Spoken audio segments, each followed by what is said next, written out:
मुझे ये बताएं कि इन सर्कमस्टांसेस में मोदी जी रशिया ना जाए तो कहां जाए भाई? चलें ठीक है, मोदी साहब ने जो बहुत ज्यादती कर दी रशिया। और मेरा क्वेश्चन है तीनों बंदों से, एरिक गार्सिटी से, जैक सुलिवन से, मैथ्यू मिलर से, इंडियन डायस्पोरा को छोड़ो जी, इंडियन टेक्नोक्रेट्स को यहां से निकालो। तुमने कहा ना कि इसको ग्रांटेड ना लिया जाए, relationship is not deep enough, warn कर रहे हैं। इंडियन टेक्नोक्रेट अगर भारत से निकाल दिया जाए तो जाओगे कहां भी? तुम्हें छुपने का रास्ता नहीं मिलेगा, जगह नहीं मिलेगी छुपने की तुम्हें, फिर क्या करोगे? ये भी बताओ ना, दुनिया को बता दो ना कि इंडिया को कहो भाई हाँ हम सारे भारतीय निकाल देंगे, हमारा इंटरेस्ट, तुम गलत कर रहे हो। कुछ करके दिखाओ ना कि खुद किस काबिल हो। दुनिया परेशान है कि ये बाबा जी किधर जा रहे हैं, हर फ्रंट पे लूज कर रहे हो, हर फ्रंट पे लूज कर रहे हो, और फिर दुनिया को धमकियां भी दे रहे हो साथ। मोदी जी का जो रशिया में जाना था, उनके अपने रिजर्वेशंस हैं, उनके अपने फॉरेन पॉलिसी है। उन्हें कंसर्न था कि रशिया और चाइना इकट्ठे होते जा रहे हैं और चाइना हमारा एनिमी है, हमारा क्या फ्यूचर है।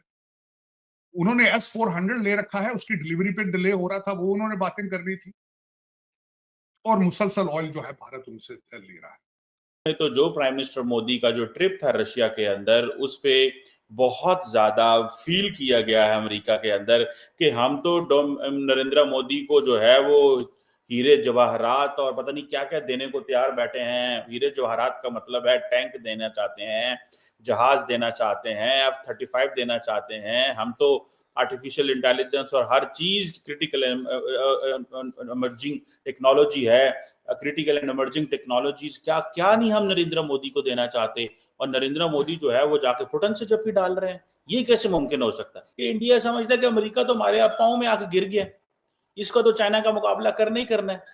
लगता तो यही था कि अमेरिकन जो है वो कर क्या सकते हैं, क्या चॉइसेस है अमेरिकन के पास कुछ। लेकिन इंडिया तो इस वक्त वो कंट्री बन चुका है कि जो पूरी दुनिया को बिजनेस दे रहा है, और कंट्रीज उसके साथ एग्रीमेंट्स करना चाह रहे हैं, और वो 5th लार्जेस्ट इकोनॉमी है भारत, और भारत कह रहा है कि इसी टर्म में 3rd लार्जेस्ट इकोनॉमी बनकर दिखाएंगे। फाइनेंशियल इंस्टीट्यूशंस ये कह रहे हैं कि इंडिया की इकोनॉमी जो है वही इस वक्त बूम पर है, वही दुनिया को लेकर चल रही है। यहाँ तक कह रहे हैं कि इंडिया की जो मार्केट है वो साउथ एशिया को लेकर चल रही है, वरना तो और किसी की मार्केट नहीं चल रही।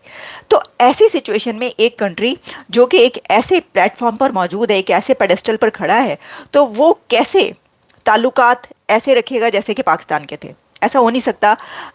अमेरिकन ने आके चाइना के बैकयार्ड में बैठना है। चाइना का बैकयार्ड अमेरिका के लिए इंपॉर्टेंट है। कौन इंपॉर्टेंट कंट्री है अदर देन इंडिया? मुझे बताएं। जापान के अंदर इतनी ताकत है क्या? साउथ कोरिया के अंदर इतनी ताकत है? ऑस्ट्रेलिया विच इज बहुत नीचे है उसके अंदर इतनी ताकत है? न्यूजीलैंड के अंदर इतनी ताकत है? किस मुल्क के अंदर ताकत? सिर्फ इंडिया के अंदर ताकत है, बिकॉज इंडिया बड़ी इकोनॉमी है। बड़े भाई देखिए, जापान के पास तो आज तक फौज ही नहीं है। तो जिस मुल्क के पास फौज है, जिस मुल्क के पास एम्बिशंस हैं, जिस मुल्क का एक नेचुरल मसला है, वो तो सिर्फ इंडिया है। आज अमेरिकन कहते हैं जी हमने ताल्लुकात को डाउनग्रेड कर देना। तो वो जो पिछले 2-4 साल से अमेरिकन या 5 साल से 7 साल से अमेरिकन कोशिश कर रहे हैं कि इंडिया को विन करना है, तो वो कहेंगे यार आपको पता नहीं चलता, आप कभी दूर हो जाते हैं, कभी नजदीक हो जाते हैं, कभी नजदीक हो जाए, कभी दूर हो जाते हैं। ये वही बात है जब आफ्टर 9/11 अमेरिकन ने पाकिस्तान आना शुरू किया, तो हम तो यार वैसे ही लेट गए थे। तो लेकिन पाकिस्तान ने कहा भाई ये तो आपने हम पे सैंक्शन लगाई हुई हैं, ये कोई तरीकाकार है। तो फिर अमेरिकन ने कहा, आपको बताया गया हाँ यार ये तो हम जाते हुए तब सैंक्शन लगाते थे, हमें था हमें कौन सा इनसे काम पड़ना है, हमें कौन सा इनसे काम पड़ना है। सो ये चीजें जो है वो बताती हैं कि इंडियंस अमेरिकन केयरफुल होंगे। अमेरिकन को ये है कि हम लॉन्ग टर्म सोचें। आज ये जब भी डाल ली पुतिन को हार पे ना लिया है, दैट डजंट हैव, इसकी कोई सिग्निफिकेंस नहीं है। मेरा इसमें वर्जन ये है कि इंडिया अमेरिका की अब नहीं सुनने वाला।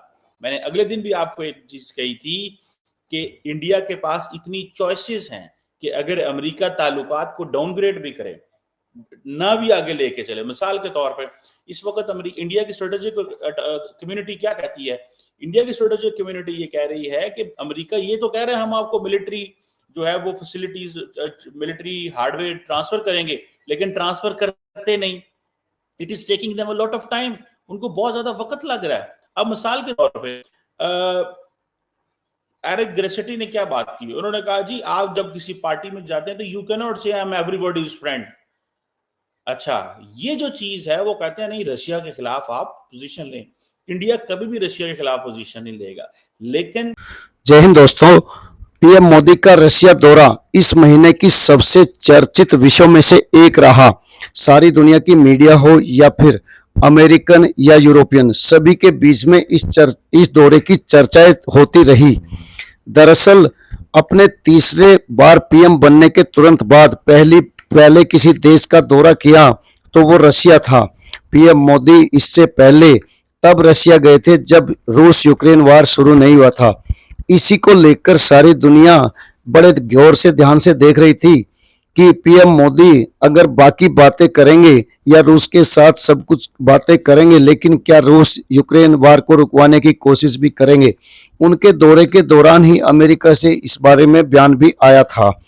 लेकिन जिस तरह रूस ने पलक पावड़े बिछाकर भारत का स्वागत किया और सारी दुनिया को बताया कि ये दोस्ती किसी तुरंत प्रभावी काम के लिए नहीं है बल्कि सदियों पुरानी है, और भारत ने भी रशिया के बुरे वक्त में अकेले उसके साथ खड़े होकर सारी दुनिया को दिखाया कि भारत अपने दोस्तों को नहीं भूलता। अमेरिका की दोस्ती कहीं नई नहीं है, लेकिन उस पर इतना जल्दी विश्वास करना बहुत मुश्किल है। सारे भारतीय जानते हैं, यह दुनिया में हिस्ट्री है कि अमेरिकन कभी भी किसी से इस तरह की दोस्ती नहीं करते कि वो निस्वार्थ हो। दरअसल अमेरिका ने सारी दुनिया में जंगें छिड़ी लेकिन खत्म नहीं कर पाए। आज जितने भी देशों में जंगें चली या उससे पहले चली है, वह कहीं ना कहीं अमेरिका का सीधा हाथ रहा है। इस बात को लेकर भारतीय कभी भी अमेरिका पे विश्वास नहीं कर पाए, जबकि रशिया के साथ ऐसा नहीं है। उसकी दोस्ती आज से नहीं, 47 के बाद आजाद होने के तुरंत बाद अगर कोई देश भारत के साथ खड़ा था तो वो था रशिया। शीत युद्ध हो या अन्य कोई काल, रशिया ने एक कदम भी पीछे नहीं खींचा। इसी बात को लेकर पीएम मोदी जब रशिया पहुंचे तो रशिया ने अपना सबसे बड़ा हाईएस्ट अवार्ड पीएम मोदी को देकर जताया कि ये दोस्ती किसी स्वार्थ पर नहीं या किसी ऐसी बात के लिए नहीं टिकी है कि जिसमें एक दूसरे का स्वार्थ भरा हो। इसी को लेकर अमेरिका से लेकर नाटो तक इस बात पे बारे में इशारे किए गए कि पीएम मोदी पुतिन को ये कहे कि रूस यूक्रेन वार रोका जाए। पीएम मोदी ने अपनी पॉलिसी के तहत ही बताया कि शांति ही हल है और कोई हल नहीं हो सकता, और बच्चों के मारे जाने पर पुतिन की आंखों में आंखें डालकर इस बात को कह भी डाला। लेकिन अमेरिकन कुछ और ज्यादा चाहते थे, लेकिन भारत आज उस स्थिति में है जहां किसी के सामने झुकने का सवाल ही पैदा नहीं होता। इस बात को भी दुनिया जानती है कि आज अमेरिका को भारत की ज्यादा जरूरत है, ना कि भारत को, और इस बात को सिद्ध भी होता है। अमेरिकी सिक्योरिटी एडवाइजर जैक सुलिवन ने एक बयान जारी कर कहा कि भारत ने रशिया के सामने उस तरह पेश नहीं आया जिस तरह आना चाहिए, और हमारे साथ भारत अपनी दोस्ती को पक्का ना समझे। दरअसल ये एक किस्म की धमकी देने की कोशिश की गई या बताने की कोशिश की गई कि भारत उसके कहे अनुसार चले, लेकिन ऐसा नहीं हुआ और भारत ने अपनी नीति में कोई बदलाव नहीं किया। वहीं भारत में अमेरिकन राजदूत एरिक गैटी ने भी इस बात का इशारा किया और एक लेक्चर तक दे डाला कि भारत को क्या कहना चाहिए और क्या करना चाहिए, लेकिन भारत को इसकी कोई परवाह नहीं है, क्योंकि भारत इस बात को जानता है कि वो अपने दोस्तों के साथ कैसे दोस्ती निभाई जाती है। आगे आप इसी पर पाक मीडिया को सुने। आपसे गुजारिश है कि वीडियो को लाइक व शेयर करना ना भूलें। धन्यवाद। इसमें एक और बात यह है कि भारत अपने आप को इन कंट्रीज के बराबर रख रहा है। मोदी साहब की जो पॉलिसीज है, हम देखें ना, नरेंद्र मोदी और उनकी हुकूमत अपने जो भारत की पॉलिसी है वो किसी से नीचे नहीं उसको भारत को कह रहे, वो कह रहे हैं कि हम तुम्हारे बराबर हैं, हम तुम्हारे जैसे ही हैं। तो इस सिचुएशन में कोई कैसे इस तरह की कोई पॉलिसी रखेगा। अब इंडिया इतना बड़ा कंट्री बन चुका है कि अमेरिका की दोस्ती को वो फॉर ग्रांटेड ले रहा है, और अमेरिका दुनिया की सबसे बड़ी सुपर पावर ये कह रही है कि आप ऐसा ना करें, हमारी फ्रेंडशिप को आप फॉर ग्रांटेड नहीं ले सकते। बात पता क्या है, अमेरिका इंडिया से रिलेशंस पाकिस्तान की तरह के चाहता है। अमेरिका ये पसंद करता है कि जो उसके साथ खड़ा हो, स्टैंड करे, वो उसके साथ स्टैंड करे। हाँ, थ्रू थिक एंड थिन तो है ही, लेकिन उसके अलावा भी उसको जो कहा जाए वो बात माने। तो ये जो पाकिस्तान के साथ अमेरिका के जो ताल्लुकात थे, उसमें तो पाकिस्तान लेट गया था ना। यानी पाकिस्तान ने जनरल मुशर्रफ के दौर में तो उन्होंने कहा था कि ठीक है, आप जो कहते हैं हम करते हैं। अब अमेरिका के कहने पर पाकिस्तान ने बहुत से ऐसे बड़े स्टेप्स लिए जो कि 75 ईयर्स में जो पाकिस्तान की पॉलिसी रही, फॉरेन अफेयर्स की पॉलिसी, और अमेरिका के साथ तो फिर आपने देखा। और उसके बाद जो अफगान जिहाद है वो भी उन्हीं के कहने पर पाकिस्तान ने लड़ा। तो ये कंपैरिजन नहीं हो सकता। यानी अगर तो अमेरिका ऐसा चाहता है कि भारत के रिलेशंस अमेरिका के साथ पाकिस्तान जैसे हों, जैसे पाकिस्तान के रिलेशंस अमेरिका के साथ रहे हैं, तो अब इंडिया वो रोल प्ले करे और इंडिया के रिलेशंस वो वैसे ही पाकिस्तान जैसे अमेरिका के साथ हों। तो ऐसा इसलिए नहीं हो सकता। और मेरा ख्याल है कि ये अमेरिका जानता भी है, लेकिन जाहिर है कि जो अपनी कंप्लेंट्स हैं या जो अंदर का गुबार है वो इस वक्त निकाल रहे हैं, क्योंकि पुतिन के साथ जो नरेंद्र मोदी की मुलाकात थी वो बहुत ही ज़बरदस्त और बहुत ही एक, जिसे कहते हैं कि उसको स्पेशल, उनको एक रिकग्निशन वहाँ पर दिया गया है पहले से भी ज़्यादा बढ़कर। और जिसपे जाके उन्होंने एक अपना मिलिट्री पैक्ट साइन किया है, और इस तरह की चीजें सारी जो है उनको, और उनको हाईएस्ट अवार्ड दिया गया चाइना वाला, और उनको रिसीव बड़े अच्छे तरीके से किया गया टू मेक श्योर के जो है भारत अपने कुछ अपने आप को काम डाउन रख सके। जिस तरह मैं आपके बार बार कहता हूं कि आज किसी माई के लाल पाकिस्तानी ने पाकिस्तान के ग्रास रूट इश्यूज को अभी तक डिस्कस नहीं किया। वो क्या है? 4 करोड़ बच्चा आवारा फिर रहा है, स्कूलों में नहीं है। बिल्कुल। दुनिया के अंदर मैन्युफैक्चरिंग रेवोल्यूशन लाने के लिए स्किल्ड वर्कर चाहिए होते हैं, ऐसी तालीम चाहिए होती है जो आपकी फैक्ट्रियां चला सके। आपकी कंट्री, आप उस कंट्री में बैठी हैं आरजू जहां एक भी इंग्लिश चैनल नहीं है, एक सिंगल इंग्लिश चैनल नहीं है। सब पीटीवी है, वो कोई देखता नहीं है। बाकी एक प्रोग्राम सिर्फ उसके अंदर पीटीवी, मैं जाता हूं मैं उस प्रोग्राम पे बड़ी दफा गया हूं, मैं जानता हूं उनके सारे जो होस्ट हैं। सिर्फ एक प्रोग्राम है उनका, और एक चैनल है, एक नया चैनल है, एक वो प्रोग्राम है, दोनों पे जाता हूं इंग्लिश स्पीकिंग। जिस कंट्री के अंदर 25 करोड़ लोग इंग्लिश ट्वीट करने की सलाहियत ना रखते हो, उनका फ्यूचर मैं क्या प्रेडिक्ट करूंगा? क्या प्रेडिक्ट करूंगा? बिल्कुल। और आपका 4 करोड़ बच्चा सड़कों के ऊपर आवारा फिर, किसी को पता ही नहीं। आज तक किसी ने बात की है कि मैं तालीम की तरफ लेकर जाऊंगा? हाँ, मैं थोड़ी सी बात करूंगा। मैंने अगले दिन एक शख्स मेरी नजरों से गुजरा है, लेकिन वो भी बेचारा कोशिश करते करते मेरी तरह चीख साइड पे हट जाएगा, क्योंकि आपकी तो भी चेंज होने वाली है ना। काजी साहब ने तो लाने जंग बजा दी है ना आपका। तो आज हुकूमतें, आज तो पीटीआई का लौंडा लपाड़ा बैठ के कैबिनेट भी डिसाइड कर रहा होगा जिस तरह का। आपने पाक मीडिया को सुना, जिसका साफ मानना था कि अमेरिकन धमकी देकर ही रह गए। दरअसल भारत आज किसी की सुनने वाला नहीं है। सुना तो भारत में पहले भी कभी किसी की नहीं है, और भारत की इस पॉलिसी को सारी दुनिया जानती है कि भारत की जो विदेश पॉलिसी है वो हमेशा नेशन फर्स्ट रही है। अब भारत को जहां उसकी जनता के लिए कुछ मिलेगा, या जो देश उसको निस्वार्थ उसके साथ दोस्ती करेगा, तो वहां भारत दोस्ती करने के लिए हमेशा तैयार है। लेकिन अमेरिका, सब जानते हैं कि 1971 का युद्ध हो या 1965 का, जब भी पाकिस्तानियों ने भारत के साथ लड़ाई की तो उसमें हथियार हमेशा अमेरिकन ही रहे। इस बात को भला भारत कैसे भूल सकता है, और कैसे अमेरिका पे विश्वास कर सकता है? अब इससे पहले चाइना को अपनी गोद में बैठाया अमेरिका, अब भारत के तरले कर रहा है।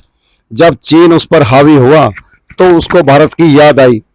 ऐसे में भला रूस जैसे देश के साथ कैसे दोस्ती बुलाई जा सकती है, जो आज से नहीं, भारत के आज़ाद होने के तुरंत बाद से भारत के साथ डटकर खड़ा है। तो अमेरिकन भला इस बात की उम्मीद भारत से कैसे कर सकते हैं कि ऐसे दोस्त को बुला दिया जाए जिसने सारी दुनिया में भारत का हाथ थाम के रखा। अब ऐसे समय में जब रूस के ऊपर कोई विपत्ति आई है, तो पीएम मोदी ने अपना भाव दिखाते हुए और रशिया का दौरा कर डाला। ऐसे में अमेरिकन कुछ कहे या नाटो कुछ कहे, इसकी कोई परवाह नहीं है। दरअसल आज अमेरिका की हालात खुद खराब है, और उसकी अर्थव्यवस्था पीछे जाती जा रही है। वहीं चीन उस पर दिन हावी हो रहा है और इस बात को भी सारी दुनिया जानती है कि अगर चीन के होश कोई ठिकाने लगा सकता है तो वो सिर्फ भारत। लेकिन ये काम भारत अमेरिका के लिए नहीं करने वाला। हाँ, उसको अपने ऊपर कोई बात आती है तो उस समय चीन से भी निपटा जा सकता है। इस बात को पीएम मोदी ने रशिया का दौरा करके सारी दुनिया को बता दिया कि भारत अपने दोस्तों को नहीं भूलता और ना ही कोई ऐसा स्वार्थ रखता। आज भारत रशिया से तेल ले रहा है। भारत की जरूरत है एनर्जी और उसको अपनी जनता को एनर्जी की पूर्ति करनी है। तो ऐसे समय में रशिया अगर उसकी पूर्ति कर रहा है तो क्यों नहीं? क्या अमेरिका इस हालात में आगे आता? शायद नहीं।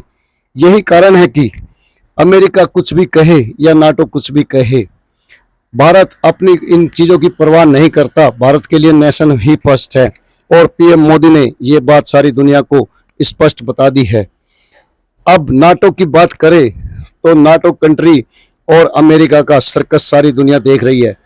जिस तरह यूक्रेन में हालात है उसमें कहीं ना कहीं नाटो और अमेरिकन ही जिम्मेदार है। जिस तरह जेलेंस्की को अमेरिका और नाटो मिलकर मदद कर रहे हैं और रशिया के खिलाफ खड़ा कर रहे हैं, वो भी सारी दुनिया जानती है। भारत झुकने वाला नहीं है। भारत का जहां उसके देश का फायदा होगा वहीं जाएगा। और रशिया तो आज से नहीं, सालों साल से भारत का दोस्त रहा है, तो इस बात को भारत कभी मानने वाला नहीं है। वीडियो को लाइक व शेयर करने के लिए आप सभी का धन्यवाद। जय हिंद, जय भारत।